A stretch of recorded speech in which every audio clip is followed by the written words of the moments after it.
কিয়ামতের ময়দানে সর্বপ্রথম বান্দার যে হিসাব নেওয়া হবে সেটা হচ্ছে নামাজ। নবী বলেন, আবু দাউদের হাদিস, কবর জগতের প্রথম প্রশ্ন হবে নামাজ সম্পর্কে। আমরা জানি তিনটা প্রশ্ন হবে, মার রব্বুকা ওয়া মা দীনুকা মান হাদার রাজুল, তোমার ধর্ম কি, তোমার রব কে, তোমার ধর্ম কি, এই ব্যক্তিকে চিনো, আল্লাহর হাবিবকে দেখাইয়া বলা হবে। আমরা জানি তিনটা প্রশ্ন। না না, এর আগে আরেকটা প্রশ্ন হবে। আবু দাউদের হাদিসে আছে, নবীজি বলেন আল্লাহ তাআলা কবরে যাওয়ার সাথে সাথে ওই বান্দাকে কিছু সময়ের জন্য ঘুম পাড়ায় দিবে। ওই টাইমটা হবে আসরের টাইম। আসরের টাইম পার হয়ে মাগরিবের সূর্য যখন ডুবে যায় এরকম একটা অবস্থা হয়ে যাবে, বান্দার ঘুমটা আল্লাহ তাআলা ভাঙিয়ে দিবে। ঘুম থেকে জাগ্রত হয়ে বান্দা তাড়াতাড়ি বলবে, আমার হুজুর পানি কোথায়? আরে আসরের টাইম চলে গেছে, নামাজ তো কাজা হয়ে গেছে। ফেরেশতা ডাক দিয়ে বলবে, ও আল্লাহর বান্দা, তুমি তো কবরে আছো, দুনিয়ায় নাই। তুমি দুনিয়ায় থাকা অবস্থায় নামাজের ব্যাপারে সতর্ক ছিলা, সচেতন ছিলা, যার কারণে কবরে আইসাও নামাজের কথা বলো নাই। তুমি 1 নাম্বার প্রশ্নের উত্তর দিয়ে দিয়েছো, অর্থাৎ 1 নাম্বার প্রশ্নের উত্তরে তুমি উত্তীর্ণ হয়েছো। বেনামাজি উত্তর দিতে পারবে, প্রথম প্রশ্নে আটকে যাবে। হাসরের ময়দানে প্রথম প্রশ্ন হবে নামাজ সংক্রান্ত। নামাজ ঠিক হয়ে যাবে, নবী বলেন তার অন্য আমলগুলো অটোমেটিক সহজ হবে। কেন কেন বলে, ওই যে বললাম আল্লাহ আরশে মহল্লায় নিয়ে নবীর হাতে দিচ্ছে। ও নবী আমার, আপনি বলে দিবেন এই নামাজ যেন নষ্ট করে না দেয়। আল্লাহর নবীও ঠিক এরকমই। দেখেন ইন্তেকালের আগ মুহূর্ত নবীজি বলে, সালাত আস-সালাত আস-সালাত মা মালাকাত ঈমানুকুম। ও আমার উম্মত, আমি দুনিয়া থেকে বিদায় হয়ে গেলাম, নামাজ নামাজ নামাজ নামাজ। আল্লাহর নবীর শেষ নিঃশ্বাসের আগ পর্যন্ত বলে, সালাত আস-সালাত আস-সালাত, নামাজ নামাজ নামাজ। আমার উম্মত, এটা আল্লাহ তাআলা দুনিয়ায় পাঠাই নাই, আল্লাহ আমার কাছে দিয়া আরশে মহল্লায় দিয়ে বলেছে এটা আপনার উম্মতের জন্য হাদিয়া, আপনার উম্মত যেন এটা নষ্ট করে না দেয়। এজন্যই দেখেন নামাজের বিধান কত কঠিন। যে একজন মানুষ অসুস্থ হয়ে গেছে, অন্য ইবাদতের ক্ষেত্রে ছাড় আছে, নামাজের ক্ষেত্রে ছাড় নাই। অসুস্থ দাঁড়াইতে পারে না, বৈশা পড়বে, বৈশা পারে না শুয়ে পড়বে, তাও পারে না ইশারার মাধ্যমে পড়বে, এরপরও নামাজ মাফ করা হয় নাই। অথচ আল্লাহর রাসূলের উম্মত দাবি করি, আমরা নামাজ পড়ি না। আল্লাহ রাসূলের উম্মত দাবি করে নামাজ পড়ি না। আজকের মাহফিল থেকে এমন কিছু হাত আমি দেখতে চাই, হুজুর খাঁটি মুমিনের 4 নম্বর গুণ নামাজ কায়েম করা। আপনার কাছে আল্লাহর কাছে ওয়াদা করলাম, জিন্দেগিতে কোনোদিন নামাজ কাজা করব না। কারা কারা পারবো হাত উঠে একটু আল্লাহকে দেখাইতো। আল্লাহ তাআলা হাতগুলোকে কবুল করেন। আল্লাহ রাব্বুল আলামিন বলেন, খাঁটি মুমিন, প্রকৃত মুমিন কেবল তারা যাদের সামনে আমি আল্লাহ রাব্বুল আলামিনের নাম যদি নেওয়া হয়, আমি আল্লাহর জিকির যদি করা হয়, আমি আল্লাহর কোরআন যদি তাদের সামনে বলা হয়, আমি আল্লাহর দ্বীনের কথাগুলো যদি তাদের সামনে আলোচনা করা হয়, আর তার ভিতরে যদি ঈমান থাকে, আল্লাহ রাব্বুল আলামিন বলেন ওই লোকটার এই মনটা অর্থাৎ অন্তরটা নরম হয়ে যাবে। আল্লাহর কথা শুনলে অন্তর নরম হয়ে যায়। মাহফিলে আসছে, আগে অন্তর একরকম ছিল, মাহফিলে আসার পরে আরেক রকম হয়ে গেছে। আল্লাহর কথাগুলো শোনার পর অন্তরটা পরিবর্তন হয়ে গেছে, অন্তরের ভিতরে ভয় ঢুকে গেছে। এজন্যই দেখবেন হক্কানি পীর যারা আছে, যারা আল্লাহ ওয়ালা পীর আছে, এরা মানুষদেরকে বলে বেশি বেশি জিকির করবা। কেন বলে? ওই জিকিরের মাধ্যমে বান্দার অন্তরটা নরম হয়, আর অন্তর যখন নরম হয় ওই বান্দা ওই অন্তর দিয়ে দ্বীনের পথে চলতে মন চায়। এজন্যই জিকিরের আমল দেয় দেখবেন যারা হক্কানি পীর আছে, আল্লাহ ওয়ালা বুজুর্গ পীর যারা আছে। এজন্য রে ভাই, বেশি বেশি করে আল্লাহর জিকির করতে হয়। কুরআনুল কারীম আল্লাহ তাআলা বলেন, ইয়া আইয়ুহাল্লাযীনা আমানু যিকুরুল্লাহা যিকরান কাসীরা। আল্লাহ রাব্বুল আলামিন বলে, ঈমানদার, আল্লাহ কুরআনুল কারীমে ইয়া আইয়ুহাল্লাযীনা আমানু এই শব্দটা বলে আল্লাহ 89 জায়গায় তার বান্দাদেরকে ডাকছে, তার ঈমানদার বান্দাদেরকে ডাকছে। আল্লাহ যখনই বলে ইয়া আইয়ুহাল্লাযীনা আমানু, হে ঈমানদারগণ, অর্থাৎ পরবর্তী শব্দে আল্লাহ এমন কিছু বলবে যেটা আমল করবে অথবা ওই গুনাহটা ছেড়ে দিবে। আল্লাহ দুইটার কোন একটা বলতে চায়। এজন্য মুফাসসিররা বলছেন, যখনই আল্লাহ বলবেন ইয়া আইয়ুহাল্লাযীনা আমানু, হে ঈমানদারেরা, তখন তোমরা মনোযোগ বাড়ায় দিবা, কারণ পরবর্তী অপশনে আল্লাহ যা বলবেন ওটা মুমিনের জন্য করণীয় অথবা বর্জনীয়। এজন্য আল্লাহ বলেন ইয়া আইয়ুহাল্লাযীনা আমানু। কোরআনে 89 জায়গায় শব্দ ডাকছেন বান্দাদেরকে। আর যখনই এই শব্দ বলা হবে মুফাসসিররা লিখে মনোযোগ বাড়ায়া দাও, আল্লাহ কি বলতে চায়, আল্লাহ যা বলবে এটা অবশ্যই পালনীয়, অথবা ওই কাজটা অবশ্যই বর্জন করা দরকার। আল্লাহ এমন কিছু বলে তো আল্লাহ বলেন ইয়া আইয়ুহাল্লাযীনা আমানু উযকুরুল্লাহা যিকরান কাসীরা, তোমরা বেশি বেশি করে আল্লাহর জিকির করো। এবার বলতে পারেন হুজুর আমাদের দেশে কত ভণ্ডামির জিকির আছে, কত ধরনের জিকির আমরা দেখতে পাই, আমরা কোন জিকির গুলো করতে পারি? কোরআন হাদিস থেকে আপনি আমাদেরকে কিছু জিকিরের সবক দেন। আমি যদি আপনাদের এই কথাগুলো আল্লাহর হাবিব সাল্লাল্লাহু আলাইহি ওয়াসাল্লাম থেকে জানতে চাই, নবীজির একটা হাদিস, আল্লাহ নবীর একজন বোন ছিলেন, চাচাতো বোন উম্মে হানি রাদিয়াল্লাহু তাআলা আনহা, বিশ্ব নবীর চাচাতো বোন হযরত আলী রাদিয়াল্লাহু তাআলা আনহুর বোন। ওই বোন একদিন নবী বলেন মাররাবি রাসূলুল্লাহ সাল্লাল্লাহু আলাইহি ওয়াসাল্লাম যাতা ইয়াউমিন, নবী একদিন আমার পাশ দিয়ে যাচ্ছিলেন। উম্মে হানি বলেন আমি আল্লাহর হাবিবকে বললাম ইন্নী ক্বাদ কাবিরতু ওয়া দুআফতু, ওগো নবী আমি দুর্বল হয়ে গেছি, আমাকে বার্ধক্য পেয়ে বসেছে, আমি চলতে পারি না, হাঁটতে পারি না। ওগো নবী আমি যে অনেক দুর্বল হয়ে গেছি, বুড়া হয়ে গেছি। নবীজি গো মুরনি বিআমালিন আমালুহু ওয়া আনা জালিসাতুন, ও নবী আমাকে এমন একটা আমল বলা যাবে কি যে আমলটা আমি বসে বসে আদায় করতে পারবো? আল্লাহর নবীর সাহাবী, মহিলা সাহাবী আল্লাহর নবীকে আমলের ব্যাপারে জিজ্ঞাসা করে, আর নবীজি ডাক দিয়া বলে উম্মে হানি রে তুমি আমল করতে চাও, দুর্বল হয়ে গেছো, চলতে পারো না, হাঁটতে পারো না, আমি নবীর পক্ষ থেকে তোমার জন্য আমল, এক নাম্বার সাব্বিহিল্লাহা মিয়াতা তাসবিহা। এ উম্মে হানি তুমি 100 বার সুবহানাল্লাহর জিকির করবারে উম্মে হানি, জানো এটার কত দাম? ফা ইন্নাহা তাদিলু লাকি মিয়াতা রাকাবাতিন তুতিকিনাহা মিন ওয়ালাদি ইসমাঈল। এ উম্মে হানি তুমি যদি 100 বার সুবহানাল্লাহর জিকির করো, আল্লাহ রাব্বুল আলামিন তোমার আমলনামায় পয়গম্বরে ইসমাঈল আলাইহিস সালামের বংশের 100 গোলাম আজাদ করলে যে সওয়াব, আল্লাহ সেই পরিমাণ সওয়াব তোমার আমলনামায় দান করে দিবে। 100 বার সুবহানাল্লাহ পড়ো। বলতে পারেন হুজুর সুবহানাল্লাহর কেন এত দাম? সুবহানাল্লাহ মানে আল্লাহর পবিত্রতা ঘোষণা করা।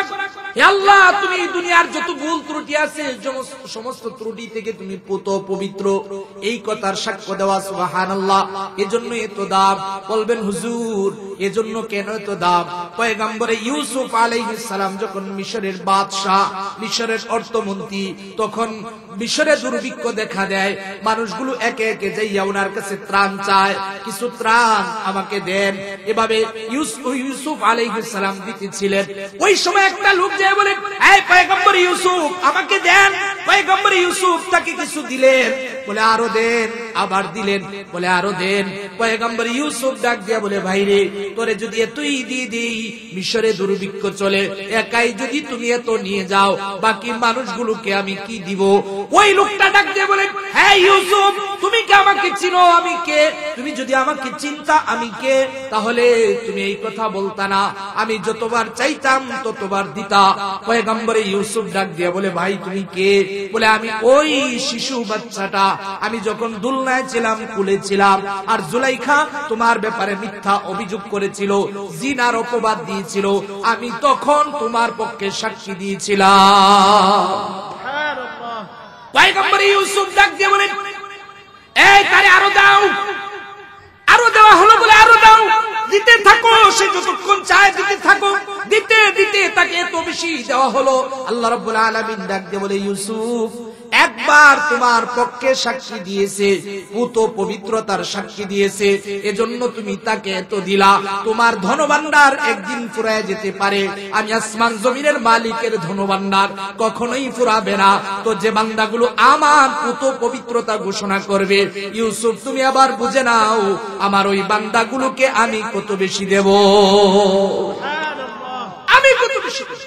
এজন্য পয়গম্বর ইউসুফ আলাইহিস সালামকে আল্লাহ বললেন তোমার একবার তোমার গুণগান গাইছে, একবার তোমার পক্ষে সাক্ষী দিছে, তুমি এত দিছো, তো আমার বান্দাগুলো যখন সকালে একবার আমাকে ডাকবে, জোহরে একবার আমাকে ডাকবে, আসরে একবার আমাকে ডাকবে, মাগরিবে একবার আমাকে ডাকবে, এশায় একবার আমাকে ডাকবে। এভাবে যখন আমি আল্লাহর পূত পবিত্রতা ঘোষণা করবে রে ইউসুফ, আমি আমার বান্দাদেরকে এত বেশি দেব, এত বেশি দেব, ওই বান্দাগুলো সন্তুষ্ট হয়ে যাবে। এজন্য সুবহানাল্লাহর এত দাম। এজন্য ভাই আমরা বেশি বেশি সুবহানাল্লাহর জিকির করব। আল্লাহ রাসূল বললেন উম্মে হানি 100 বার সুবহানাল্লাহ পড়ো। 2 নাম্বার নবী বলেন ওয়াহমাদিল্লাহ হামিয়াতা তাহমিদান, এই উম্মে হানি 100 বার আলহামদুলিল্লাহর জিকির করবা। উম্মে হানি জানো এটার কত দাম? ফাইন্নাহা তাদিলু লাকি মিয়াতা ফারাসিন, উম্মে হানি রে তুমি যদি 100 বার আলহামদুলিল্লাহর জিকির করো, আল্লাহ রাব্বুল আলামিন তোমার আমলনামায় 100টা ঘোড়া যুদ্ধের ময়দানে বুঝাই করে, মাল দিয়ে বুঝাই করে দান করে দিলে যে সওয়াব, 100 বার আলহামদুলিল্লাহ পড়লে আল্লাহ রাব্বুল আলামিন 100 ঘোড়া দানের সওয়াব দান করে দিবে। 3 নম্বর আল্লাহর নবী বলেন ওয়া কাব্বিরিল্লাহ মিয়াতা তাকবীরা, এই উম্মে হানি 100 বার আল্লাহু আকবার জিকির করবা। উম্মে হানি জানো এটার কত দাম? ফাইন্নাহা তাদিলু লাকি মিয়াতা বুদনাতিন, এ উম্মে হানি তুমি যদি 100 বার আল্লাহু আকবার জিকির করো রে উম্মে হানি, আল্লাহ রাব্বুল আলামিন তোমার আমলনামায় 100টা উট কুরবানির সওয়াব আল্লাহ দান করে দিবে। 4 নাম্বার আল্লাহর নবী বলেন ওয়া হাল্লিলিল্লাহ মিয়াতা তাহলিলান, এই উম্মে হানি তুমি 100 বার লা ইলাহা ইল্লাল্লাহর জিকির করবা। উম্মে হানি জানো এটার কত দাম? ফাইন্নাহা তামলাউ মা বাইনাস সামাই ওয়াল আরদ, উম্মে হানি রে ওই আসমান থেকে জমিন এই যে ফাঁকা জায়গা, এই ফাঁকা জায়গাটা ভরে আল্লাহ রাব্বুল আলামিন তোমার আমলনামায় সওয়াব নেকি দান করে দিবে। কয়টা হইল ভাই বলেন তো? 1 নাম্বার কি বলছি? সুবহানাল্লাহ কতবার? 2 নাম্বার কতবার? 3 নাম্বার কতবার? 4 নাম্বার কঠিন না সহজ? বলে সব কত বেশি বেশি। আল্লামা আহমদ শফী 4টা সহ আরো 2টা তাসবিহ অর্থাৎ 6টা তাসবিহের জিকির দিতেন, যাতে করে বান্দার আমলগুলো, বান্দার অন্তরটা ঠিক হয়ে যায়। জিকির করে দেখেন না অন্তর ঠিক হয় কিনা। আল্লামা আহমদ শফী এই 4টা আমল তো আছে। 1 নাম্বার 100 বার সুবহানাল্লাহ, 2 নাম্বার 100 বার আলহামদুলিল্লাহ, 3 নাম্বার 100 বার আল্লাহু আকবার, 4 নাম্বার 100 বার লা ইলাহা ইল্লাল্লাহ, এই 4টা। 5 নাম্বার 100 বার দুরূদ শরীফ পড়া। আল্লাহর নবী বলছেন একবার যদি কেউ আমার উপরে দুরূদ পড়ে আল্লাহ রাব্বুল আলামিন তার উপরে 10টা রহমত নাজিল করে দেয়। এরপর আল্লাহর হাবিব আরো বলেন একবার কেউ আমার উপরে দুরূদ পড়বে আল্লাহ তাআলা তার 10টা গুনাহ maaf করে দিবে, আল্লাহ তাআলা তার 10টা মর্যাদা বাড়ায় দিবে। এজন্য আল্লামা আহমদ শফীর সবকের ভিতরে 6 জিকিরের ভিতরে এটা একটা জিকির ছিল, 100 বার প্রতিদিন দুরূদ শরীফ পড়বে। 6 নাম্বার 100 বার ইস্তিগফার করবে। কুরআনুল কারীমে আল্লাহ বলছেন ওয়াস্তাগফিরু লিরাব্বিকুম, তোমরা তোমার রবের কাছে ইস্তিগফার করো, ক্ষমা চাও। নবীজি নিজেও প্রতিদিন 100 বারের অধিক আল্লাহর কাছে ইস্তিগফার করতেন। ইস্তিগফারের তো দাম, বান্দা যখন বেশি বেশি ইস্তিগফার করবে, আল্লাহর কাছে তওবা করবে, ওই বান্দার জবানটা আল্লাহর কাছে দামি হয়ে যাবে। ইমাম আহমদ ইবনে হাম্বল যুগের শ্রেষ্ঠ মুহাদ্দিস ছিলেন, হাম্বলি মাযহাবের ইমাম। ওনার একটা হাদিসের কিতাব আছে মুসনাদে আহমদ, ওই হাদিসের কিতাবের মধ্যে 40,000-এর উপরে হাদিস আছে। সেই ইমাম ইবনে আহমদ ইবনে হাম্বল বলেন আমি একদিন রাতের বেলায় হাদিস সংগ্রহ করার জন্য ঘর থেকে বের হয়ে গেলাম, এক মসজিদে যে এশার নামাজ আদায় করলাম। আদায় করার পরে আমি চিন্তা করলাম ওই মসজিদের ভিতরেই থেকে যাব, সকাল বেলায় আমি ফজরের নামাজ পড়ে এরপরে হাদিস সংগ্রহের কাজে বের হয়ে যাব। ইমাম আহমদ ইবনে হাম্বলকে মসজিদের যিনি দায়িত্ব ছিলেন তিনি বের করে দিলেন, মসজিদে থাকা যাবে না, মসজিদের গেট লাগিয়ে দিলেন। সে বের হয়ে গেল।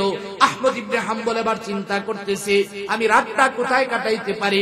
সে স্থানীয় এক বাজারের মধ্যে চলে গেল। বাজারে যেয়ে দেখে একটা লোক বাজারের মধ্যে এরকম রুটি ভাজি করে করে মানুষকে রুটি বিক্রি করতেছে। শীতের দিন আগুন পাইয়া ইমাম আহমদ ইবনে হাম্বল ওই জায়গায় দাঁড়ায় গেছে আর বলতেছে ভাইরে আমার, আমি যদি আপনার এই চুলার পাশে বসে বসে আমার রাতটা কাটাই আছে কি? লোকটা ডাক দিয়ে বলে না আমার কোনো সমস্যা নাই। আহমদ ইবনে হাম্বল এবার ওই লোকের পাশে বসে আছে, আর তাকে দেখে ওই লোকটা যখন এইভাবে রুটি ভাজে, রুটির খামিরা বানায়, বলে আস্তাগফিরুল্লাহ আস্তাগফিরুল্লাহ, ইস্তিগফার করতেছে, রুটি বিক্রি করতেছে তো ইস্তিগফার করতেছে। এবার আহমদ ইবনে হাম্বল ডাক দিয়ে বলে, ভাই তুমি এত বেশি ইস্তিগফার করো, কারণটা কি? বলে এই বেশি বেশি ইস্তিগফারের কারণে আল্লাহ রাব্বুল আলামিন আমার জবানটা এত দামি বানায় দিয়েছে, আমি যখনই আল্লাহ রাব্বুল আলামিনের কাছে কোনো কিছু চাই, আল্লাহ চাইতে দেরি হয়, আমার দোয়াটা আল্লাহ রাব্বুল আলামিন কবুল করতে দেরি হয় না। ইস্তিগফারের এত দাম, বলে আমি ইস্তিগফার করার কারণে আল্লাহ আমার জবান দামি বানায় দিয়েছে, আমাকে মুস্তাজাবুদ দাওয়া বানায় দিয়েছে, আমার দোয়া করলে ওই দোয়াটা কবুল হয়ে যায়। তবে আফসোস, একটা দোয়া আমার কবুল হয় না। আহমদ ইবনে হাম্বল আশ্চর্য হয়ে গেছে, কি রে ভাই, সব দোয়া কবুল হয়েছে, একটা কবুল হয় না, এটা কোন দোয়া? রুটি বিক্রেতা ডাক দিয়ে বলে, আমি আল্লাহর কাছে সব সময় দোয়া করি, মালিক শুনেছি যুগের শ্রেষ্ঠ আলেম আহমদ ইবনে হাম্বল, যুগের শ্রেষ্ঠ মুহাদ্দিস আহমদ ইবনে হাম্বল, ও মালিক আমাকে একটু তার সাথে মোলাকাত করে দিও, আমি একটু তার সাথে দেখা করতে চাই, আল্লাহ তার সাথে যেন আমার একটু সাক্ষাৎ হয়। আহমদ ইবনে হাম্বল ডাক দিয়া বলে, বাইরে আল্লাহ তোমার এই দোয়া কবুল করেছে, তুমি চেয়েছিলা আহমদ ইবনে হাম্বলকে দেখতে, আর আল্লাহ রাব্বুল আলামিন সে আহমদ ইবনে হাম্বলকে তোমার রুটি বিক্রেতা দোকানদার তোমার কাছে পাঠিয়ে দিয়েছে, তোমার এই দোয়া আল্লাহ কবুল করেছে। এজন্য ইস্তিগফার দৈনিক মিনিমাম 100 বার করব ইনশাআল্লাহ। 6টা তাসবিহ আল্লামা মাহমুদ শফি সাহেব সহ যারা মুরব্বি বুজুর্গ উলামায়ে কেরাম, যারা পীর, তারা মানুষকে দিয়ে থাকেন। 1 নাম্বার বলছি 100 বার সুবহানাল্লাহর জিকির করব, 100 বার আলহামদুলিল্লাহর জিকির করব, 3 নাম্বার বলছি 100 বার আল্লাহু আকবার বলবো, 4 নাম্বার 100 বার লা ইলাহা ইল্লাল্লাহ, 5 নাম্বার 100 বার দুরূদ শরীফ, 6 নাম্বার 100 বার ইস্তিগফার। এই 6টা আমল করতে 1 ঘন্টা সময় লাগবে, কি বলেন? কথা বলেন, 1 ঘন্টা লাগবে, সর্বোচ্চ 10 মিনিটের মতো লাগতে পারে, কিন্তু আল্লাহ আমার আপনার মর্যাদা এত বেশি বাড়ায় দিবেন, আল্লাহ এত বেশি নেকি দিবেন, আমি আপনি দামি হয়ে যাব। কারা কারা বলেন তো আজকের এই মাহফিল থেকে 6টা তাসবিহ সকাল সন্ধ্যায় জিকির করতে পারবেন? কারা কারা হাত উঠে আল্লাহকে দেখান তো। আল্লাহ তাআলা হাতগুলোকে কবুল করেন। সহজ ভাই, আল্লাহর রাসূলের বোন আল্লাহ রাসূলকে বলছে, আমি বুড়া হয়ে গেছি, চলতে পারি না, সহজ করে বলেন। অর্থাৎ আপনি বৈশা বৈশা করতে পারবেন, দোকানে বৈশা করতে পারবেন, খেতে কাজ করতে করতে করতে পারবেন, আপনি চাকরির অফিসে বসে বসে করতে পারবেন, গাড়িতে চলতে চলতে করতে পারবেন, বাইক চালাইতে চালাইতে করতে পারবেন, সর্ব অবস্থায় জিকির করা যাবে, আপনি যত দুর্বলই হন। এজন্য বেশি বেশি জিকির করা। এই কয়েকটা হাদিস থেকে বললাম, আর কিছু ফায়দা বললাম। কোরআনের জিকিরের ব্যাপারে আরো অনেক কথা আছে। আল্লাহ তাআলা ডাক দিয়ে বলেন, আলা বিযিকরিল্লাহি তাতমাইন্নুল কুলুব। এই ইমানদার বান্দা বান্দিরা শুনো, তোমার মনের ভিতরে অনেক পেরেশানি, টেনশন নিয়ে ঘুরতেছো, মনের টেনশন দূর হয় না, মনের পেরেশানি দূর হয় না, বসে বসে আল্লাহর জিকির করা শুরু করে দাও। আলা বিযিকরিল্লাহি তাতমাইন্নুল কুলুব। আল্লাহর জিকির তোমার অন্তরটাকে প্রশান্তি দান করবে। আল্লাহর জিকির অন্তর প্রশান্তি দেবে। এরপরে কোরআন কারীমে আরেক জায়গায় আল্লাহ বলেন, والذاكرين الله كثيرا والذاكرات أعد الله لهم مغفرة وأجرا عظيما। যে বান্দা বান্দীগুলো বেশি বেশি আমি আল্লাহর জিকির করবে, আমি আল্লাহ ঘোষণা করে দিলাম তাকে maaf করে দিব। শুধু maaf করব তা নয়, ওয়া আ'আদ্দা লাহুম আজরান আযীমা, আমি আল্লাহর পক্ষ থেকে মহা পুরস্কারের ব্যবস্থা করে দিব। আরো বললাম, মালিক আরো চাই, জিকিরের বিনিময়ে আর কি দিবা আমাদেরকে? আল্লাহ ডাকতে বলেন, হুয়াল্লাযী ইউসাল্লি আলাইকুম ওয়া মালাইকাতুহু লিইখরিজাকুম মিনাজ-যুলুমাতি ইলান-নূর। এ বান্দা বান্দি, তুমি যখন বেশি বেশি আমি আল্লাহর জিকির করবা, ওই বান্দা বান্দি শুনো, আমি আল্লাহ তোমার উপর রহমত বর্ষণ করব। শুধু তাই না, ওয়া মালাইকাতুহু, ওই ফেরেশতারা তোমার জন্য রহমতের দোয়া করবে, মাগফিরাতের দোয়া করবে। 3 নাম্বার, লিইখরিজাকুম মিনাজ-যুলুমাতি ইলান-নূর, আমি আল্লাহ তোমাকে অন্ধকার থেকে, এই জাহান্নামের পথ থেকে বের করে জান্নাতের পথ, আলোর পথ, সিরাতে মুস্তাকিমের পথ দেখায় দিব।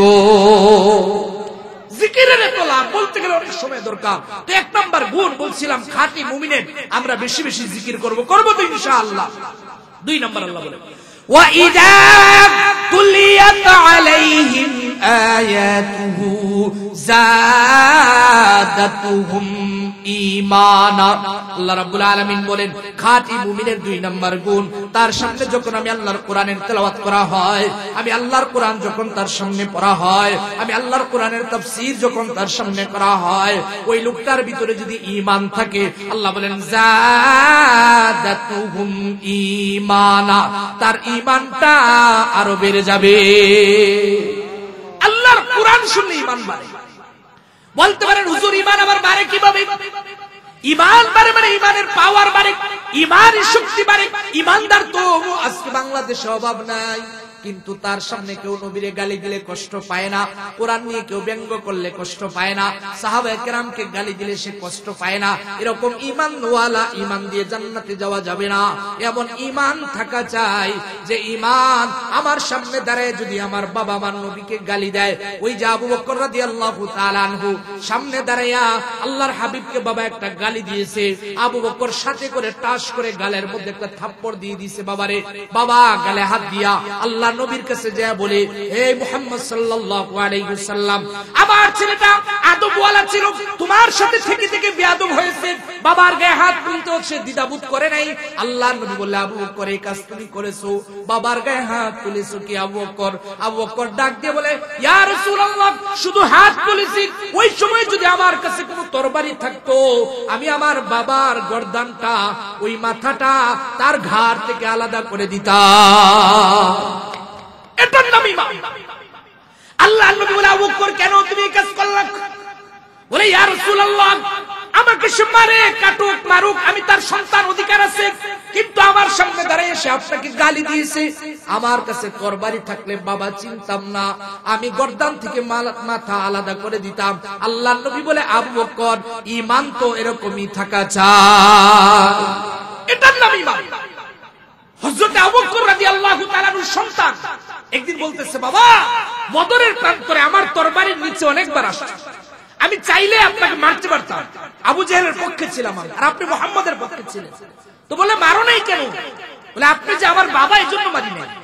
আবু বকর ডাক দিয়ে বলে, আমি বাবা এজন্য মারো নাই, আর আমি যদি তোমাকে তরবারির নিচে পাইতাম, আল্লাহর নবীর বিরুদ্ধে যুদ্ধ করার জন্য আসার কারণে আমি সন্তানের চেহারার দিকে তাকাইতাম না, আমি সাথে সাথে তোমার গর্দান থেকে আমি আবু বকর মাথাটা আলাদা করে দিতাম। সবথেকে উম্মতের নরম মানুষটা দেখে, যখনই আল্লাহর নবীকে গালি দিছে, তখন বাবা চিনে নাই, সন্তান চিনে নাই, বলে আমার কাছে আমার রাসূল সবথেকে বড়। আজকে ঈমানদারের অভাব নাই, বলে চাকরির জন্য হোক, নমিনেশনের জন্য হোক, এভাবে তার প্রমোশনের জন্য হোক, সে নাস্তিকতা করে, এভাবে শিক্ষার সিলেবাস সাজায়। এগুলোর একমাত্র কারণ সে নমিনেশন চায়, কিছু টাকা চায়, তার কাছে ঈমানের দাম নাই, তার কাছে টাকার দাম, তার কাছে চাকরির দাম। ও ভাই, ওই ঈমান নিয়ে জান্নাতে যাওয়া যাবে। এজন্য ঈমান বাড়াইতে হবে। আবু বকর উমরের মতো ঈমানদার একটাই এনাফ, এরকম লক্ষ কোটি ঈমানদার। এজন্য আল্লাহ বলেন, আল্লাহর কোরআন শুনলে ঈমান বাড়বে। ঈমান বলতে পারেন হুজুর কোরআন শুনলে ঈমান বাড়ে কিভাবে? কোরআন তিন দল মানুষ শুনে, একদল কাফেররা কোরআন শুনে, কাফেররা কোরআন রিসার্চ করে মুসলমান হয়। কোরআন শুনলে কাফেরদের অন্তরটাও কোরআনের দিকে ঝুঁকে যায়। ওই যে উমরে ফারুক রাদিয়াল্লাহু তাআলা আনহু নবীজির মাথা কাটতে গেছে কাফের উমর, যখন আল্লাহর হাবিব সাল্লাল্লাহু আলাইহি ওয়াসাল্লামের মাথা কাটতে যায়, রাস্তায় তার বোনের ঘরে কোরআনের আওয়াজ শুনেছে। আল্লাহ রাব্বুল আলামিন এই কোরআনকে তো শক্তি, তো পাওয়ার দিয়েছেন, ওই দুর্দর্শ উমরকে কোরআন সোনালী উমর বানায় দিছে। কোরআনের এত শক্তি, কাফের শুনলে সে কাবু হয়, আর মুসলমান শুনলে তার ঈমান বাড়ে, ঈমানের শক্তি বাড়ে। আরেকটা শ্রেণীর মানুষ আছে সমাজে, যারা কোরআন ভালো লাগে না, কোরআন শুনলে তার ভিতর জ্বলে, যদিও সে পরিচয় দেয় মুসলমান, যদিও সে মসজিদে যায়, যদিও সে টুপি পরে, যদিও সে বাইতুল্লাহ যায়, কোরআন শুনলে মনে হয় তার শরীরে আগুন জ্বলে। ইসলামের কথা বললে যেন আগুন জ্বলে, ইসলামের সিলেবাসের কথা বললে বলে এটা কি চলে নাকি এখন? ইনশাআল্লাহ বলা এটা আবার কোন ধরনের নিয়ম, মাশাআল্লাহ বলা এগুলো কোন ধরনের নিয়ম? যদিও তার পরিচয় মুসলমান, সে ইসলামী শিক্ষা পছন্দ করে না। এরা হচ্ছে সমাজের মুনাফিক। এদের সামনে কোরআন যতই পড়েন, যতই শোনান, এদের ভিতরে কোরআন আসর করতে পারে না। নিফাকে কোরআন যায় না, খারাপ জায়গায় কোরআন যায় না। এজন্য কোরআন যদি ঈমানদার শুনে, আল্লাহ বলেন তার ঈমান বাড়ে। এবার বলতে পারেন হুজুর, কোরআনের এত শক্তি আসলো কোথা থেকে? কোরআনের এত পাওয়ার কোন জায়গা থেকে আসলো হুজুর? বলে কেন আসবে না? দুনিয়ার যত কিতাব, যত বই, সবগুলো কোন লেখক লিখছে, লেখার পরে লিখে দিছে বইয়ের শুরুতে এই বইয়ে ভুল থাকতে পারে। যদি কোন ধরনের ভুল পাও আমাদেরকে অবগত করলে আমরা পরবর্তী সংস্করণে ঠিক করে নেব, আমরা কৃতজ্ঞতা আদায় করব। প্রত্যেকটা লেখক এই কথা লিখে দেয়, কিন্তু আসমান জমিনের মালিক কোরআন নাযিল করার পরে বলে যালিকাল কিতাবু লা রাইবা ফীহি, এটা ওই কিতাব যে কিতাবের মধ্যে কোনো ধরনের ভুল নাই। বললাম মালিক কোন কিতাব বললা তুমি? আল্লাহ ডাক দিয়ে বলেন, এই ইমানদার বান্দা বান্দিরা শুনো, এটা ওই কিতাব। বলতে এই কিতাবটা দুনিয়ার কেউ লিখে নাই, দুনিয়ার কেউ বানায় নাই, দুনিয়া থেকে এটা সৃষ্টি হয় নাই। বললাম মালিক তাহলে এটা কোন জায়গা থেকে আসলো? কোরআন আমাদেরকে ডাক দিয়া বলে বাল হুয়া কুরআনুম মাজিদুন ফি লাউহিম মাহফুজ। এ দুনিয়ার ইমানদার বান্দা বান্দিরা শুনো, আমার বাড়িটা দুনিয়ায় আসার আগে আমি ছিলাম লৌহে মাহফুজে। ও কোরআন, কে তোমাকে নাজিল করলো পৃথিবীতে? কে নাজিল করলো তোমাকে? কোরআন ডাক দিয়া বলে তানজিলাম মিম্মান খালাকাল আরদা ওয়াস সামাওয়াতিল উলা। সূর্য আসমান যিনি বানিয়েছেন, এই জমিন যে মালিক বানাইছে, ওই মালিক আমাদেরকে পৃথিবীর জমিনে নাজিল করেছে। তানজিলুম মির রাব্বিল আলামিন, বিশ্বের প্রতিপালক আল্লাহ রাব্বুল আলামিন আমাকে পৃথিবীর জমিনে নাজিল করেছে। ও কোরআন, কে তোমাকে দুনিয়ার জমিনে নিয়ে আসলো রে কোরআন? আল্লাহ ডাক দিয়া বলেন ইন্নাহু লাকাউলু রাসূলিন কারীম, সম্মানিত ফেরেশতা আমাকে দুনিয়ার জমিনে নিয়ে আসলো। ওই ফেরেশতার কোনো মূল্য আছে কিনা? কোরআন নিয়ে আসার কারণে ওই ফেরেশতার দাম আল্লাহ রাব্বুল আলামিন লক্ষ লক্ষ কোটি কোটি ফেরেশতাদের মধ্যে আল্লাহ তাকে ফেরেশতাদের সর্দার বানিয়ে দিয়েছে। কোরআন নিয়ে আসছে। আবার বললাম কোরআন পৃথিবীর জমিনে কার উপরে আসলা, কার কাছে আসলা? কোরআন আমাকে ডাক দিয়া বলে ওয়াল্লাযীনা আমানু ওয়া আমিলুস সালিহাতি ওয়া আমানু বিমা নুজিলা আলা মুহাম্মদ। আমি নবী মুহাম্মদুর রাসূলুল্লাহর উপরে নাজিল হইলাম। ও কোরআন, ওই নবীর কোন সম্মান বাড়লো কিনা তুমি আসার কারণে? বলে কেন বাড়বে না? আগে বলতো মুহাম্মদ ইবনে আব্দুল্লাহ, আব্দুল্লাহর পোলা মুহাম্মদ, খাদিজার স্বামী মুহাম্মদ, আবু তালেবের ভাতিজা মুহাম্মদ, আব্দুল মুত্তালিবের নাতি মুহাম্মদ। আর আমার উপরে যখন কোরআন আসলো, আল্লাহর নবীর উপরে যখন কোরআন নাজিল হইল, এবার এগুলো বলার সুযোগ নাই। এবার বলতে হবে মুহাম্মাদুর রাসূলুল্লাহ। কোরআন আইসা নবীর পরিবর্তন করে দিছে, নাম চেঞ্জ করেছে। এই কোরআনের তো দাম রে ভাই। ওই যে বললাম এই জন্য কোরআন মানুষের ঈমান বাড়ায়। এই কোরআন যার কাছে আসে সে দামি হয়ে যায়। নবীর উপরে নাজিল হইছে, নবী সর্বশ্রেষ্ঠ নবী। ওয়ামা আরসালনাকা ইল্লা রাহমাতাল লিল আলামিন, সমস্ত বিশ্ব জগতের জন্য আল্লাহ ওই নবীকে রহমত বানায় দিছে। কোরআন এসে দামি বাড়াইছে। আবার বললাম কোরআন তুমি কোথায় নাজিল হইলা রে কোরআন? কোরআন মক্কা নগরীতে নাজিল হয়েছে। মক্কার কোন দাম? বলে বাইতুল্লাহে ঢুকে যদি কেউ 2 রাকাত নামাজ আদায় করে, কোরআন নাজিল হওয়ার কারণে এই শহরের এত দাম, আল্লাহ তার আমলনামায় 2 লক্ষ রাকাত নামাজের সওয়াব দান করে দিবে। শহরকে কোরআন দামি বানাইছে। মদিনায় কোরআন নাজিল হয়েছে, মদিনার দাম। কেউ যদি মসজিদে নববীতে ঢুইকা 2 রাকাত নামাজ আদায় করে আল্লাহ তার আমলনামায় 1 লক্ষ রাকাত নামাজের সওয়াব দান করে দিবে। কেন এত দাম? বলে ওই শহরে কোরআন নাযিল হয়েছে এজন্য শহরের দাম। আরো বললাম ও কোরআন তুমি কি নির্দিষ্ট কোন টাইমে আসলা, নির্দিষ্ট কোন মাসে নাযিল হয়েছে? কোরআন ডাক দিয়ে বলে শাহরু রামাদানাল্লাযী উনজিলা ফীহিল কুরআন। রমজানুল মুবারক মাসে আমি দুনিয়ার জমিনে আগমন করেছি। ও কোরআন রমজান মাসে তুমি নাযিল হওয়ার কারণে রমজানের কোনো দাম আছে কিনা? আল্লাহর নবী বলেন রমজান মাসের দাম এত বেড়ে গেছে কোরআন নাযিল হওয়ার কারণে। কত বাড়লো? বলে রমজান মাস ছাড়া একটা ফরজ আদায় করলে একটা ফরজ, আর রমজানে যদি কেউ একটা ফরজ আদায় করে আল্লাহ রাব্বুল আলামিন তার আমলনামায় 70টা ফরজের সওয়াব দান করে দেয়। কোরআন এসে রমজানের পাওয়ার 70 গুণ বাড়াইছে। আবার বললাম কোরআন রমজানের কোন নির্দিষ্ট রাত দিন আছে কিনা যে দিনে বারাতে তুমি নাযিল হয়েছো? কোরআন ডাক দিয়ে বলে হ্যাঁ আমি একটা রাতে নাযিল হয়েছি। কোন রাত? ইন্না আনজালনাহু ফি লাইলাতিল কদর ওয়া মা আদরাকা মা লাইলাতুল কদর। লাইলাতুল কদরে আমি নাযিল হয়েছি। ও কোরআন লাইলাতুল কদর কি জিনিস যে তুমি নাযিল হওয়ার কারণে এটার পরিচয় আছে কিনা আলাদা কোনো? আল্লাহ ডাক দিয়ে বলে লাইলাতুল কদরি খায়রুম মিন আলফি শাহর। আমি এই রাতে নাযিল হওয়ার কারণে এই রাতের মর্যাদা, এই রাতের সম্মান আল্লাহ রাব্বুল আলামিন 1000 মাসের থেকেও বেশি বাড়ায় দিয়েছে। কোরআন আসছে আয়েশা সবাইকে দামি বানাইছে।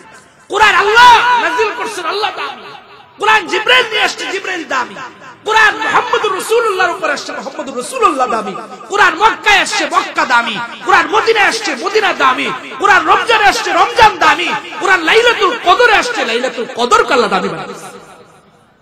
তাহলে তারা কি বুঝলাম? কোরআন যার সাথে সম্পর্ক লাগায় সে দামি হয়ে যায়। এবার আসেন হুজুর তাহলে এই যে মাদ্রাসা আছে মাদ্রাসায়ে নূরে মদিনা, এই মাদ্রাসায় যারা কোরআন পড়ে এদের কোনো দাম আছে কিনা? এই মাদ্রাসায় থেকে যারা কোরআন মুখস্থ করে এদের কোনো দাম আছে কিনা? আমি যদি আপনাদের পক্ষ থেকে আল্লাহর নবীকে এই কথাটা জিজ্ঞাসা করি, ওগো নবীজি এরা কোরআনের পরিচয় জানলো, কোরআনের মহব্বত এদের ভিতরে তৈরি হয়েছে, এরা জানতে চায় যদি কোরআন এদের সন্তানেরা পড়ে, কোরআন যদি এদের সন্তানেরা মুখস্থ করে, এই মাদ্রাসাতুল মদিনায় যদি কেউ পড়ে তাদের কি মর্যাদা দিবেন? ওগো নবী আপনি একটু এই উম্মত গুলোকে শুনাইতে বলেন। আল্লাহর নবী ডাক দিয়ে বলেন এই আমার উম্মত তুমি এদেরকে শুনিয়ে দাও যে ব্যক্তিগুলো কোরআন পড়লো আর কোরআন মুখস্থ করলো, মান করাল কোরআন ওয়া আমিলা বিমা ফিহি উলবিসা ওয়ালিদাহু তাজ্জান ইয়াউমাল কিয়ামা। আল্লাহর নবী বলেন এই মাদ্রাসাতুল মদিনার মতো যত মাদ্রাসা আছে, মাদ্রাসায়ে নূরে মদিনার মতো যত মাদ্রাসা আছে, এই মাদ্রাসাগুলো থেকে যারা কোরআন মুখস্থ করে, কোরআন যারা পড়ে, কোরআন অনুযায়ী যারা আমল করে, আল্লাহর নবী বলেন শুনো কিয়ামতের ময়দানে আসমান জমিনের মালিক আল্লাহ রাব্বুল আলামিন এদের মাথার মধ্যে নূরের মুকুট পরায় দিবে। অনেকে ভাবতে পারে হুজুর বিয়ে শাদীতে মানুষ মুকুট পরে এমন কোন মুকুট হবে কিনা? আল্লাহর নবী বলেন না না, বৈজ্ঞানিকরা বলে আমাদের থেকে 9 কোটি 30 লক্ষ মাইল দূরে সূর্য, এত দূর থেকে সূর্য সারা পৃথিবীকে আলো দেয়। আল্লাহর নবী বলেন ওই সূর্যটাই না, যদি তুমি একটা ঘরের ভিতরে ঢুকায়া দাও, একটা কামরার ভিতরে যদি ঢুকায়া দাও, ওই কামরার ভিতরে যত আলো হবে তাউহু আহসানু মিন যাওইশ শামসি ফি বুয়ুতিদ দুনিয়া ওয়ালাউ কানাত ফীকুম। আল্লাহর নবী বলেন ওই সূর্য ঘরের ভিতরে যত আলো দেবে, মা বাবার মাথার নূরের মুকুটটা এর থেকে আরো বেশি আলোকিত হয়ে যাবে।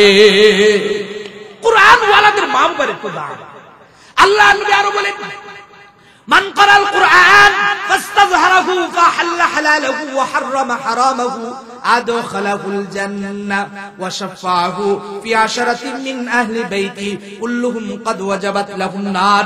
আল্লাহর নবী বলেন যে ব্যক্তি কোরআন পড়লো, কোরআনকে মুখস্থ করলো, হালালকে হালাল মেনে হারামকে হারাম মেনে চললো, আল্লাহ রাব্বুল আলামিন তাকে জান্নাতে প্রবেশ করাবে। শুধু জান্নাতে নয়, আল্লাহ কিয়ামতের ময়দানে তার জবানটা আল্লাহ তাআলা এত দামি বানায় দিবে, এত দামি বানায় দিবে, জাহান্নামে ফেরেশতারা টেনে টেনে 10 জনকে নিয়ে যাবে।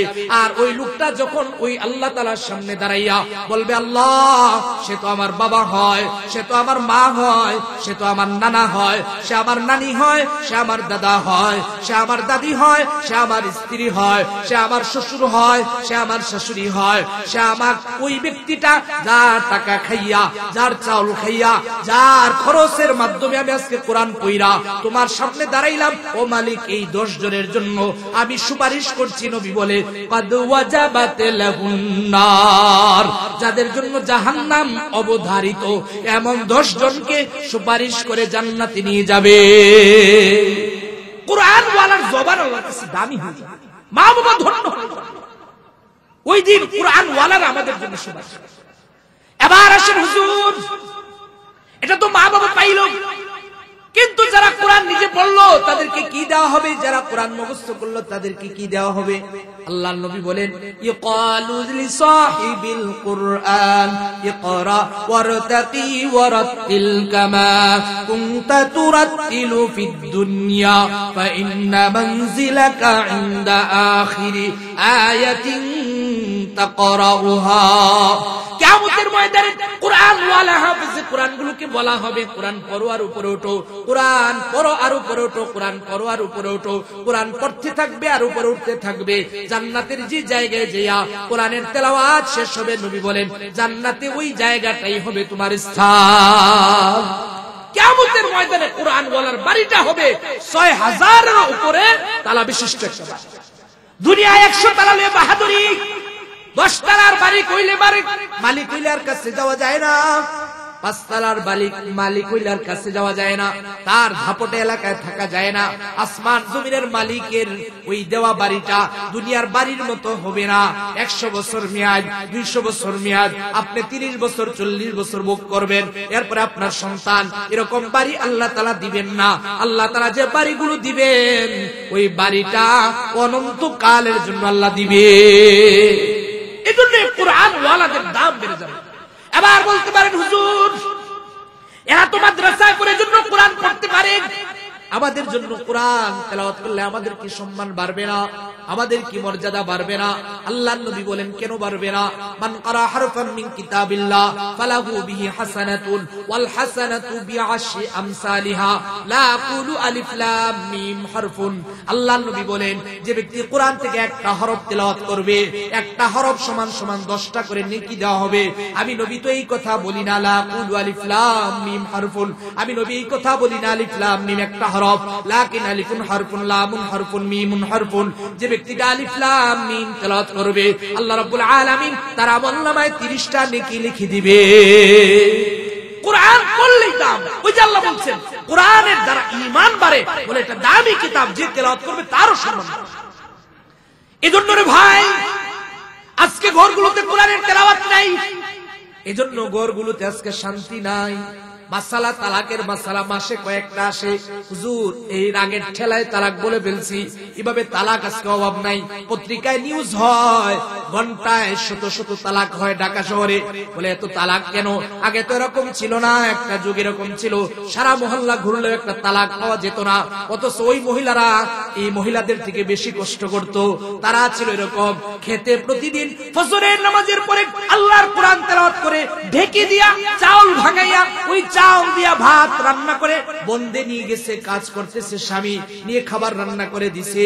এরপর দেরি হইলে স্বামী মারধর করছে, এরপরও ছেড়ে যায় নাই। কেন যায় নাই? বলে ওই ঘরগুলোতে কোরআনের তেলাওয়াত ছিল, রহমত ছিল, বরকত ছিল। আজকে ঘরগুলোতে কোরআনের তেলাওয়াত নাই, এজন্য রহমত বরকত সব আল্লাহ তাআলা উঠে নিছে। এজন্য কোরআনের তেলাওয়াত, ঘরগুলোতে কোরআনের তেলাওয়াত। বলতে পারেন, হুজুর কোরআন তো পড়তে পারি না। আল্লাহ নবী বলেছেন কোরআন থেকে যে কোনো হরফ পড়লে 10টা সওয়াব। সূরা ইখলাস সবাই পারে, সূরা ফাতিহা সবাই পারে, সূরা কাউসার সবাই পারে। যদি আপনি কোরআনের তেলাওয়াত করতে নাও পারেন, বসে বসে এই সূরাগুলো বারবার তেলাওয়াত করেন, বারবার তেলাওয়াত করেন। যতবার যতক্ষণ তেলাওয়াত করবেন, প্রতিটি হরফে আল্লাহ রাব্বুল আলামিন আবার আপনার আমলনামায় প্রতিটা হরফে 10টা করে নেকি দিয়ে দিবে। কোরআন তেলাওয়াত ঢুকান, দেখবেন রহমত বরকতের অভাব থাকবে না। আজকে ঘরগুলোতে কোরআন নাই, কোরআনের তেলাওয়াত নাই। এরপর বলতে পারেন হুজুর সূরা ইখলাস মুখস্থ নাই, সূরা ফাতিহা মুখস্থ নাই, সূরা কাউসার মুখস্থ নাই, অন্তত কোরআনের সাথে মহব্বত লাগাইয়া দেন। ভারতের একটা শহর ছিল, নাম হচ্ছে মূর্খের শহর। ওই শহরে সব মানুষগুলো ছিল মূর্খ। একদিন ওই শহরে একটা লোক মারা গেছে। মারা যাওয়ার পরে তাকে কিভাবে কবর দিবে এটা মানুষ জানে না, বুঝতে পারতেছে না কিভাবে তাকে কবরস্থ করবে। তারা রাস্তায় দাঁড়ায় আছে, দেখি কোন হুজুর পাওয়া যায় কিনা। আমরা যেমন কেউ মারা গেলে হুজুরের অপেক্ষায় থাকি, ইমাম সাহেব জানাজা পড়ান, এরকম ওই শহরে এরকম কোন ইমাম সাহেবই ছিল না। দাঁড়ায় অপেক্ষা করতেছেন। একটা লোক রাস্তা দিয়ে যায়, তাকে ধরে দেখলো দাঁড়িয়ে আছে, টুপি আছে, কিন্তু হুজুর না। বলে ভাই জানাজা পড়াইতে পারবেন? বলে হ্যাঁ পারবো। জানাজা পড়াইয়া ওই লোককে দাফন করে দিয়ে অফিসে চলে গেছে। অফিসে যাওয়ার পরে গিয়ে যখন ওই দারোয়ান বলে আইডি কার্ড দেখাও, পকেটে হাত দিয়ে দেখে আইডি কার্ড নাই। চিন্তা করেছে আমার আইডি কার্ড রাস্তায় পড়ে গেছে। খুঁজতে খুঁজতে রাস্তা দিয়ে আবার বাড়ি চলে আসছে। আইসা বাড়ি পর্যন্ত ওই কার্ড পাই নাই। এবার চিন্তা করতেছে আমার আইডি কার্ডটা সম্ভবত কবরের ভিতরে রেখে দিয়েছি। এবার বাড়ির মালিকের কাছে যায় বলে ভাই আমার আইডি কার্ডটা কবরের ভিতরে পড়ে গেছে, একটু কি কবরটা আবার খনন করা যাবে? বাড়ির ওই লোকজন বলল আমরা তো মাসালা জানি না, আপনি ভালো জানেন। এবার লোকটা কবর খনন করতেছে আইডি কার্ড খোঁজার জন্য, চাকরি বাঁচানোর জন্য। আইডি কার্ড খুঁজে দেখে কিছুক্ষণ আগে যে কবরটা দিয়েছিল আল্লাহ রাব্বুল আলামিন এই কবরকে জান্নাতের বাগান বানিয়ে দিয়েছে। কবর জান্নাতের বাগান। এবার লোকটা অফিসের চিন্তা না করে চিন্তা করতেছে কি এমন আমল ওই বান্দা করতো যার কারণে আল্লাহ তাআলা তার কবরকে জান্নাতের বাগান বানিয়ে দিয়েছে। এবার তার বাড়ি যেয়ে বলতেছে মা ওই লোকের একটা মেয়ে ছিল, তোমার বাবা কি আমল করতো? বলে আমার বাবা তো মূর্খ মানুষ, কোনো আমল করতে দেখি নাই, কখনো কোনো আমল করে নাই। ও বাবা বলো না একটু কে তোমার বাবার কোন আমলটা ছিল যেটা তুমি জানো? মেয়ে ডাক দিয়ে বলে আমার বাবার কোনো আমল ছিল না, আমি দেখি নাই। তবে দেখতাম রাত্রি বেলায় আমার বাবা সারাদিন কাজ করে এসে ঘরের ভিতরে এসে একটা বই নামাইয়া বইটা হাতে নিয়ে শুধু বলতো আল্লাহ তুমি যা বলেছো সত্য বলেছো, তুমি যা বলেছো সত্য বলেছো, এই কথা বলে বলে কান্না করতো। আসমান জমিনের মালিক আল্লাহ রাব্বুল আলামিন ওই লোকটা ডাক দিয়ে বলে মারে তোমার বাবা কোরআন পড়তে পারতো না, কোরআনের সাথে মহব্বত লাগাইয়া চোখের পানিগুলো ফেলতো। এজন্য আল্লাহ রাব্বুল আলামিন কবর দেওয়ার সাথে সাথে তার কবরকে আল্লাহ জান্নাতের বাগান বানিয়ে দিয়েছে। এজন্য কোরআন পড়ব, কোরআন ওয়ালাদের মহব্বত করব, কোরআনকে মহব্বত করব। তো এই জন্য বলছিলাম যত বেশি কোরআনের তেলাওয়াত থাকবে, যত কোরআনের প্রতি মহব্বত থাকবে, আল্লাহ বলে 2 নাম্বার ওয়া ইযা তুলিয়াত আলাইহিম আয়াতুহু যাদাতহুম ঈমানা, আল্লাহ তাআলা তাদের ঈমান বাড়ায় দিবে। প্রতিদিন কোরআন তেলাওয়াত করব তো ইনশাআল্লাহ আমরা। 3 নাম্বার আল্লাহ বলেন ওয়া আলা রাব্বিহিম ইয়াতাওয়াক্কালুন। আল্লাহ রাব্বুল আলামিন বলেন খাঁটি মুমিনের 3 নাম্বার গুণ হবে তারা সর্বহালতে সর্ব অবস্থায় আল্লাহ রাব্বুল আলামিনের উপরে তাওয়াক্কুল করবে। একজন খাঁটি মুমিনের সর্বহালতে সর্ব অবস্থায় আল্লাহর উপরে তাওয়াক্কুল করা, আল্লাহর উপর ভরসা করা। আল্লাহর নবী বলেন দুনিয়ার সবাই যদি তোমার বিরুদ্ধে চলে যায়, সবাই তোমার বিরোধিতা করে, সবাই তোমার ক্ষতি করতে চায়, আর আসমান জমিনের মালিক যদি তোমার কল্যাণ চায়, পৃথিবীর সমস্ত মানুষের কোনো ক্ষমতা নাই, পৃথিবীর মানুষগুলোর কোনো শক্তি নাই তোমার ক্ষতি করতে পারে। আসমান জমিনের মালিক চাইলেই তোমার ক্ষতি হবে।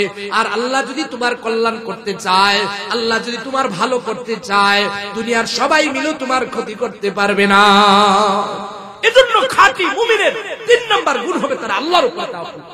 আল্লাহর হাবিব একদিন বয়ান করতেছেন, এই সাহাবীরা শুনো, কিয়ামতের ময়দানে আল্লাহ রাব্বুল আলামিন ৭০,০০০ মানুষকে বিনা হিসাবে জান্নাত দিয়ে দিবে, যাদের কোনো বিচার হবে না, যাদের আমলনামা দাড়ি পাল্লায় তোলা হবে না।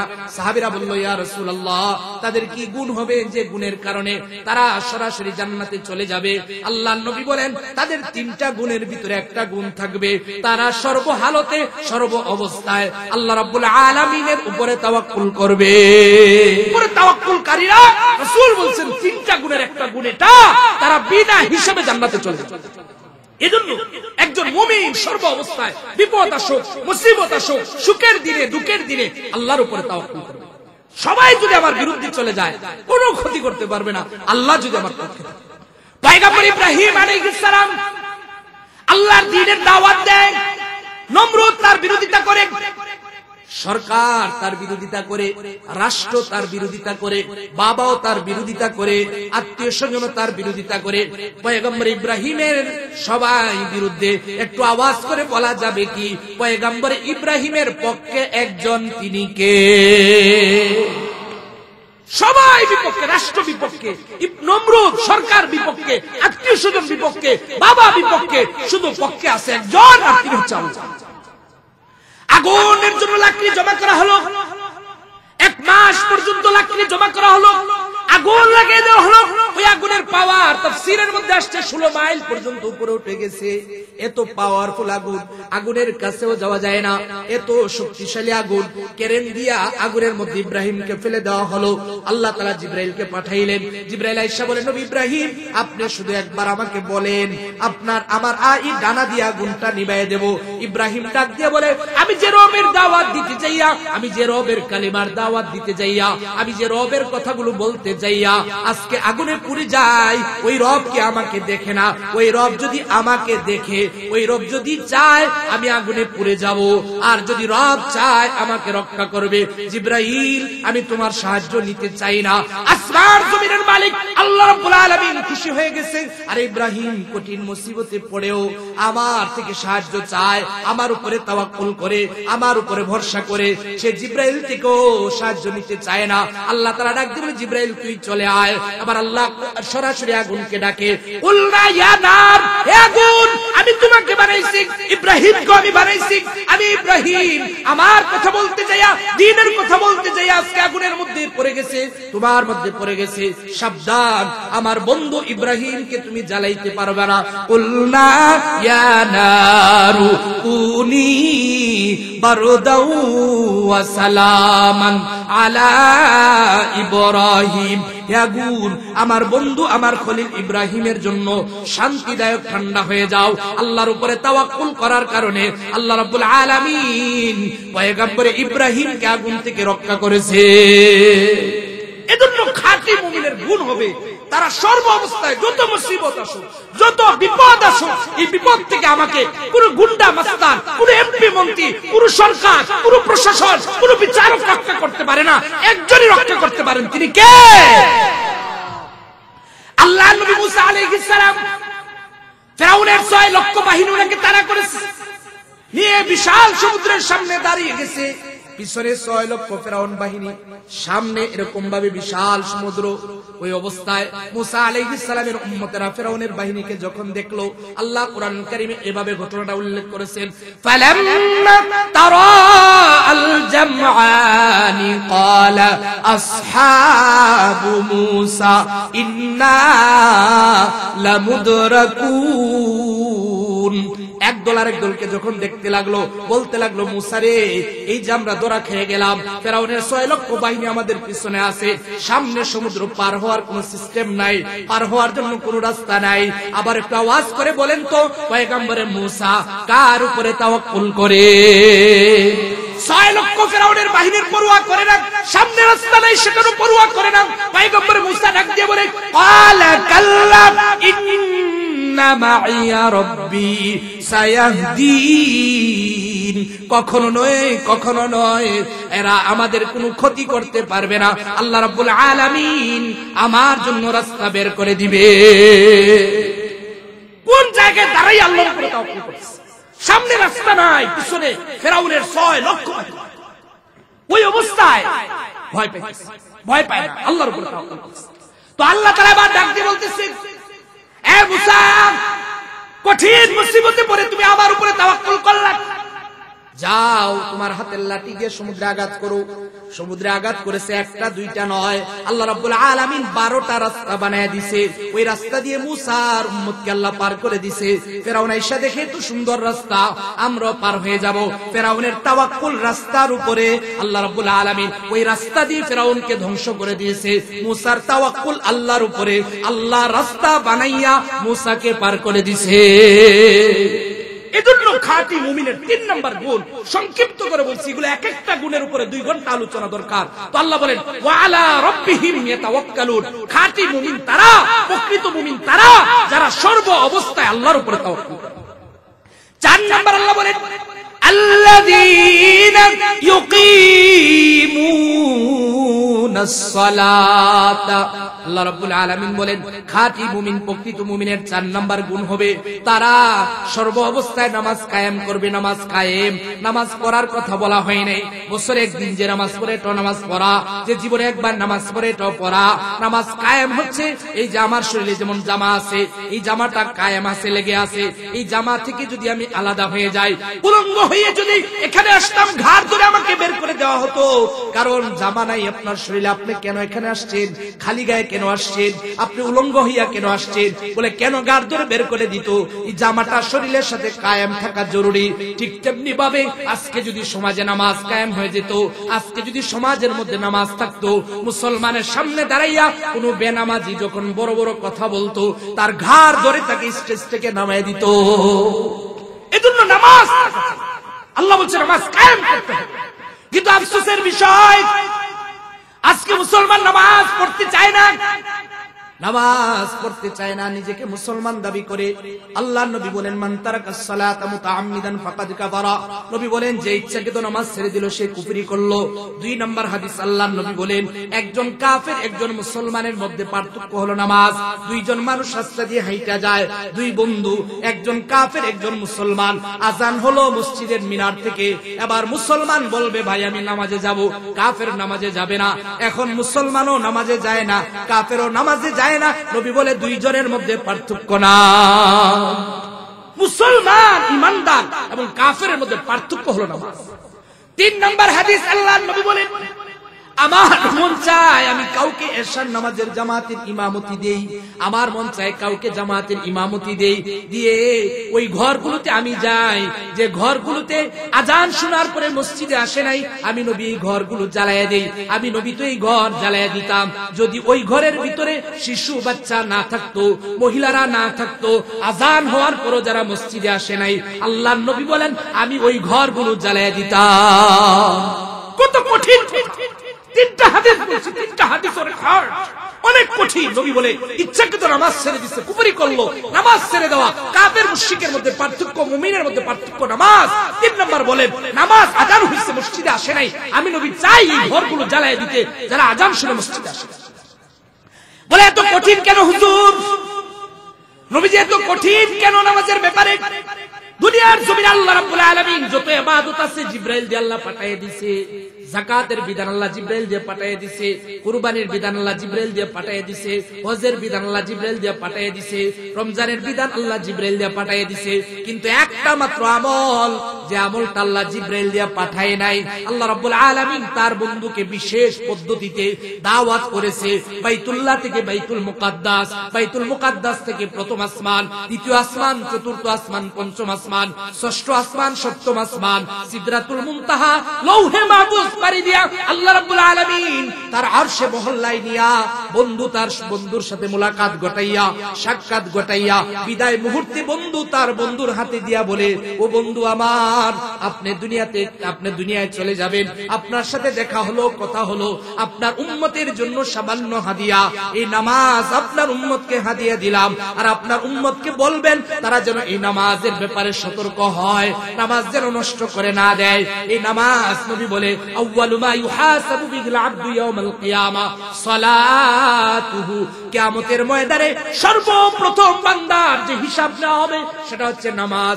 নবী বলেন, আবু দাউদের হাদিস, কবর জগতের প্রথম প্রশ্ন হবে নামাজ সম্পর্কে। আমরা জানি 3টা প্রশ্ন হবে, মার রব্বুকা ওয়া মা দীনুকা মান হাদার রাজুল, তোমার ধর্ম কি, তোমার রব কে, তোমার ধর্ম কি, এই ব্যক্তিকে চিনো। আল্লাহর হাবিবকে দেখাইয়া বলা হবে। আমরা জানি 3টা প্রশ্ন। না না, এর আগে আরেকটা প্রশ্ন হবে। আবু দাউদের হাদিসে আছে, নবীজি বলেন আল্লাহ তাআলা কবরে যাওয়ার সাথে সাথে ওই বান্দাকে কিছু সময়ের জন্য ঘুম পাড়াইয়া দিবে। ওই টাইমটা হবে আসরের টাইম।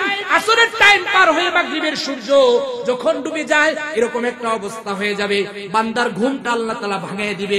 ঘুম থেকে জাগ্রত হয়ে বান্দা তাড়াতাড়ি বলবে আমার হুজুর পানি কোথায়? আরে আসরের টাইম চলে গেছে, নামাজ তো কাজা হয়ে গেছে। ফেরেশতা ডাক দিয়ে বলবে, ও আল্লাহর বান্দা, তুমি তো কবরে আছো, দুনিয়ায় নাই। তুমি দুনিয়ায় থাকা অবস্থায় নামাজের ব্যাপারে সতর্ক ছিলা, সচেতন ছিলা, যার কারণে কবরে আইসাও নামাজের কথা বলো নাই। তুমি 1 নম্বর প্রশ্নের উত্তর দিয়ে দিয়েছো, অর্থাৎ 1 নম্বর প্রশ্নের উত্তরে তুমি উত্তীর্ণ হয়েছো। বেনামাজি উত্তর দিতে পারবে। প্রথম প্রশ্নে আটকে যাবে। হাসরের ময়দানে প্রথম প্রশ্ন হবে নামাজ সংক্রান্ত। নামাজ ঠিক হয়ে যাবে, নবী বলেন তার অন্য আমলগুলো অটোমেটিক সহজ হবে। কেন কেন বলে ওই যে বললাম আল্লাহ আরশে মহল্লায় নিয়ে নবীর হাতে দিচ্ছে। ও নবী আমার, আপনি বলে দিবেন এই নামাজ যেন নষ্ট করে না দেয়। আল্লাহর নবীও ঠিক এরকমই দেখেন ইন্তেকালের আগ মুহূর্ত নবীজি বলে সালাত আস-সালাত আস-সালাত মা মালাকাত ঈমানুকুম। ও আমার উম্মত, আমি দুনিয়া থেকে বিদায় হয়ে গেলাম, নামাজ নামাজ নামাজ নামাজ। আল্লাহর নবীর শেষ নিঃশ্বাসের আগ পর্যন্ত বলে সালাত আস-সালাত আস-সালাত, নামাজ নামাজ নামাজ। আমার উম্মত, এটা আল্লাহ তাআলা দুনিয়ায় পাঠাই নাই, আল্লাহ আমার কাছে দিয়া আরশে মহল্লায় দিয়ে বলেছে এটা আপনার উম্মতের জন্য হাদিয়া, আপনার উম্মত যেন এটা নষ্ট করে না দেয়। এজন্যই দেখেন নামাজের বিধান কত কঠিন। যে একজন মানুষ অসুস্থ হয়ে গেছে, অন্য ইবাদতের ক্ষেত্রে ছাড় আছে, নামাজের ক্ষেত্রে ছাড় নাই। অসুস্থ দাঁড়াইতে পারে না, বৈশা পড়বে, বৈশা পারে না শুয়ে পড়বে, তাও পারে না ইশারার মাধ্যমে পড়বে, এরপরও নামাজ মাফ করা হয় নাই। অথচ আল্লাহর রাসূলের উম্মত দাবি করি, আমরা নামাজ পড়ি না। আল্লাহ রাসূলের উম্মত দাবি করে নামাজ পড়ি না। আজকের মাহফিল থেকে এমন কিছু হাত আমি দেখতে চাই, হুজুর খাঁটি মুমিনের 4 নম্বর গুণ নামাজ কায়েম করা। আপনার কাছে আল্লাহর কাছে ওয়াদা করলাম জিন্দেগিতে কোনোদিন নামাজ কাজা করব না। কারা কারা পারবো হাত উঠে একটু আল্লাহকে দেখাইতো। আল্লাহ তাআলা হাতগুলোকে কবুল করেন। নামাজ 4 নম্বর সংক্ষিপ্ত করে বলছি, আল্লাযীনা ইউকিমুনাস সালাহ। আল্লাহ বলেন খাঁটি মুমিনের 4 নম্বর গুণ হবে তারা নামাজ কায়েম করে। একদম শেষের দিকে এসে وَمِمَّا رَزَقْنَاهُمْ يُنْفِقُونَ। আল্লাহ রাব্বুল আলামিন বলেন খাঁটি মুমিনের 4 নম্বর গুণ, আমি আল্লাহ তোমাকে যে সম্পদ দিলাম, আমি আল্লাহ তোমাকে যে ধন দিলাম, আমি আল্লাহ তোমাকে যে এই দুনিয়ার যত সম্পদ আছে দিলাম, এই সম্পদ থেকে আমি আল্লাহর রাস্তায় ব্যয় করবা। খাঁটি মুমিনের 5 নম্বর গুণ হচ্ছে আল্লাহ বলেন ওয়া মিম্মা রাযাকনাহুম ইউনফিকুন, আমার দেওয়া সম্পদ থেকে আমার পথে ব্যয় করে। এবার আসেন হুজুর, সম্পদ আল্লাহর রাস্তায় ব্যয় করা, এটার দুইটা মধ্য দিয়ে একটা হচ্ছে আমাদের উপর ফরজ যেটা যাকাত, আর একটা হচ্ছে নফল। ফরজের আগে বলবো 2-3 মিনিটে। অনেক আল্লাহর বান্দারা আছে সম্পদের মালিক, স্বর্ণের মালিক, রূপার মালিক, ব্যবসা বাণিজ্যের মালিক, ব্যবসায়িক প্রতিষ্ঠানে তার 50-60 হাজার টাকার মাল আছে, এরপরে যাকাত দেয় না। নামাজ যেমন ফরজ, যাকাতও আমাদের উপরে ফরজ। যাকাত দেওয়ার 1 নাম্বার ফায়দা আল্লাহ বলেন ইয়ামহাকুল্লাহুর রিবা ওয়া ইউরবিস সাদাকাত। যাকাত আমাদের সম্পদগুলোকে বাড়ায়া দেয়। অন্য হাদিসের মধ্যে আল্লাহর নবী বলেন যাকাতের দ্বারা আল্লাহ রাব্বুল আলামিন আমার আপনার মালকে সংরক্ষণ করে, আমার আপনার মালের হেফাজত করে। যাকাত ঠিকভাবে সঠিকভাবে যাকাত হিসাব করে দিলে আমাদের সম্পদ নষ্ট হবে না, আমাদের সম্পদ চুরি হবে না, আমাদের সম্পদ ডাকাতে নিবে না, আমাদের সম্পদ আগুনে পুড়বে না। আল্লাহর নবী একদিন এভাবে ঘোষণা করতেছিলেন, সাহাবায়ে কেরামের সামনে এই কথাগুলো বলতেছিলেন। একটা ইহুদি মহিলা শুনলো আল্লাহর নবীর থেকে যে আল্লাহর নবী বলেছে যাকাত দিলে তার সম্পদ নষ্ট হবে না, তার সম্পদ ডাকাতি হবে না। ইহুদি মহিলাটা হিসাব করে যাকাত দিয়ে দিয়েছে। কিছুদিন পরে ইহুদি মহিলার সম্পদের বহর নিয়া, ব্যবসায়িক পণ্য নিয়া মদিনা থেকে অন্য দেশে চলে গেছে। মানুষগুলো ব্যবসায়িক মাল নিয়ে যখন ফিরতেছিল রাস্তায় ডাকাতি হয়ে গেছে। ওই মহিলার কাছে সংবাদ আসছে যে তোমার মালগুলো ডাকাতি হয়ে গেছে। ইহুদি মহিলা ডাক দিয়া বলে সবার মাল ডাকাতি হইতে পারে, আমার মালগুলো ডাকাতি হবে না। বলে কিভাবে বুঝলা, কিভাবে তুমি এই কথা এত নিশ্চিত হয়ে বলতে পারো? বলে মুসলমানের নবী বলেছে যাকাত ঠিকভাবে আদায় করলে তার মাল আগুনে পুড়ে না, তার মাল ডাকাতে নেয় না, তার মাল নষ্ট হয় না। মুহাম্মদ যদি সত্য নবী হয়, ইসলামের নবী যদি সত্য হয়, আমি যাকাত সঠিকভাবে হিসাব করে দিয়েছি, আমার মালগুলো ডাকাতি হবে না। একজন ইহুদি মহিলা বলতেছে মুসলমানের নবী যদি সত্য বলে, আমি মাল হিসাব করে দিছি, পাইকারি যাকাত দেব না। আমাদের দেশে যে ওই শাড়ি দেখা যায়, দোকানও আছে, যাকাতের শাড়ি পাওয়া যায়, যাকাতের লুঙ্গি পাওয়া যায়। বলছে ভাই তোমার একটা যাকাতের শাড়ি দিব, এটা তো যাকাতই আদায় হয় না মিয়া। যাকাতের হক হচ্ছে আরেক বাটার টাকা, ও যাকে দিবেন সে তোর প্রাপ্য। আপনি তার টাকা দিয়ে শাড়ি কেনার অধিকার আপনাকে কে দিল? যাকাত তো যাকে দিবেন সেও টাকার মালিক। আপনি তার সম্পদ দিয়ে শাড়ি কিনতে কে বলছে, লুঙ্গি কিনতে কে বলছে? এগুলো যারা কিনে যাকাত দেয়, যাকাত আদায়। যাকাত সম্পদের একটা। আর 2.5% সম্পদ আপনি আলাদা করে যারা পাপক তাদের কাছে পৌঁছে দিবেন। সে শাড়ি কিনবে, লুঙ্গি কিনবে, সে চিনি কিনবে, চাল কিনবে, এটা তার ব্যাপার, আপনার কেনার অধিকার।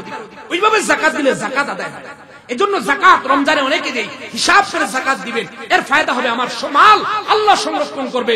আর দ্বিতীয়ত হচ্ছে আল্লাহ আমার সম্পদ আরো বাড়ায় দিবে। আমরা মনে করি যাকাত দিলে হুজুর কমে যায়, না। আমার এক মুসল্লি আছে, আর যখন এই কথাগুলো আমি তারে বলছি, বলে হুজুর আমি লিখে রাখি, দেখি আপনার কথা। আমি বলি ভাই আমার কথা না, এটা আল্লাহর কথা। তো বলে হুজুর যাকাত তো হিসাব করে দেই, প্রতি বছরই আল্লাহ আমার সম্পদ দিন দিন বাড়ায় দিচ্ছে। যাকাত দিবেন তো সম্পদ বাড়তে থাকে, আল্লাহ রহমত দিয়ে দিবে, বরকত দিয়ে দিবে সম্পদের মধ্যে। এজন্য হিসাব করে যাকাত দিবেন। যত সম্পদ আপনার আছে, 52.5 তোলা রূপার দাম যদি হয়ে যায়, আপনার কিছু ব্যবসায়িক পণ্য আছে, আপনার এরকম ভাবে ব্যাংকে ডিপিএস আছে, মানুষের কাছে কিছু পাওনা আছে, দোকানে কিছু মাল আছে, এই সবগুলো টোটাল হিসাব করে যদি দেখেন সেটা 52.5 তোলা রূপার দাম হয়ে যায়, এরপরে শতকরা 2.5% যাকাত হিসাব করে দিবেন। 1 নম্বর লাভ হবে আপনার সম্পদ আল্লাহ বাড়াবে। 2 নম্বর লাভ হবে আপনার সম্পদ বা আপনার ব্যবসায় আগুন লাগবে না, পানিতে ঢুকবে না, ওই সম্পদ ডাকাতে নিবে না, চুরে নিবে দুনিয়া। তুই মহিলা যখন যাকাত দিয়ে দিল, তো আল্লাহ রাসূলের এই কথা শুনে সে বলল সবারটা ডাকাতি হইতে পারে, আমারটা ডাকাতি হবে না। ঠিকই দেখা গেল কিছুক্ষণ পরে তার ম্যানেজার আসলো, আয়েশা বলল যে আমাদের মালটা ডাকাতি হয় নাই। তো বলল কেন হয় নাই, তোমার সবারটা নিল, আমারটা কেন নেয় নাই?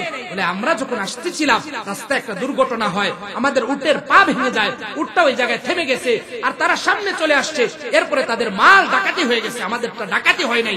ইহুদি মহিলা ডাক দিয়ে বলে এটা এজন্য না, আমি বরং মুহাম্মদ সাল্লাল্লাহু আলাইহি ওয়াসাল্লাম ইসলামের নবী বলেছিল হিসাব করে যাকাত দিলে মাল ডাকাতি হয় নাই, আমি হিসাব করে যাকাত দিয়েছিলাম। মুহাম্মদের ওই কথাটা যেমন সত্য, ঠিক তেমনি ভাবে মুহাম্মদ যে খোদার দাওয়াত দেয়, যে আল্লাহর দাওয়াত দেয়, এখনই আমি যাব মুহাম্মদের কাছে যে কালিমা পড়ে মুসলমান হব।